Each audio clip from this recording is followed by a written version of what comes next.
I now give the floor to the representative of Pakistan. Thank you very much, Mr. President.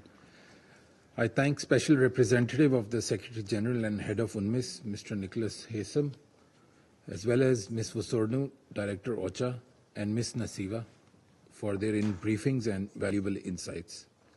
The Secretary General's recent report on the situation in South Sudan and the briefings we just heard highlight the risk of reversal of the gains made under the revitalized peace agreement over the past 7 years. In the last meeting on South Sudan, held on 5th February, the discussions were focused on how to consolidate the gains and move forward towards elections. Unfortunately, in less than 2 months, the discourse has shifted. The situation has worsened. We share the concerns about possible further deterioration in the political and the security situation in South Sudan, and hence the need to de-escalate and address the underlying cause of this downward slide. I wish to make the following points for addressing the current crisis.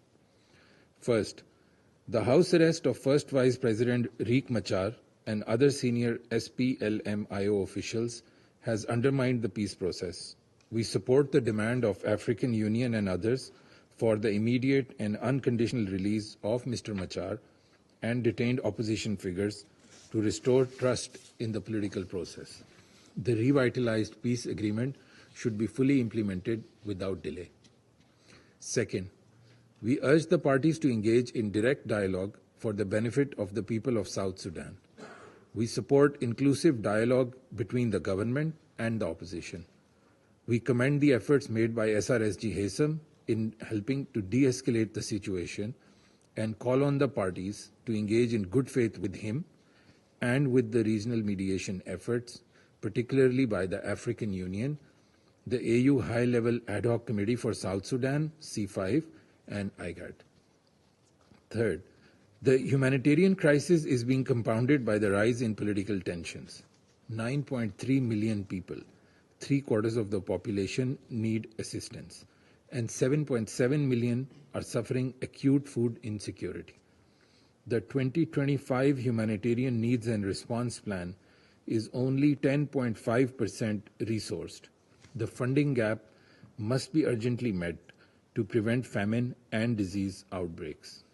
The bravery and commitment of humanitarian workers operating under challenging circumstances in South Sudan deserve our full appreciation and support. Lastly, UNMISS remains a force of stability. We greatly appreciate the sacrifices and efforts of the UNMISS peacekeepers aimed at consolidating peace and development in South Sudan under challenging circumstances. On 7th March, in a rescue attempt of government forces in Upper Nile region, an UNMISS helicopter was shot at, with one crew member losing his life. Attack on peacekeepers amount to war crimes, and the perpetrators must be brought to justice. Mr. President, UNMISS has been instrumental in reducing community violence through its patrolling. In a single month, March 2025, UNMISS has conducted 8,551 patrols by land, air, and river to protect civilians, deter conflict, and ensure the safe delivery of humanitarian aid as well as logistical supplies to UNMISS bases. UNMISS engineering contingents are rehabilitating thousands of kilometers of roads and other critical infrastructure to support safe communication, travel, trade, and peace building. Peacekeeping engineers from Pakistan have built and are maintaining 80 kilometers of dikes in Bentiu, protecting 300,000 people stranded on a tiny sliver of land surrounded by 5,400 kilometers of floodwaters.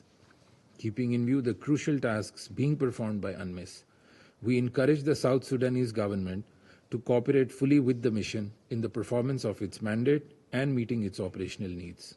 In this regard, the issue of Tomping Base must also be resolved amicably.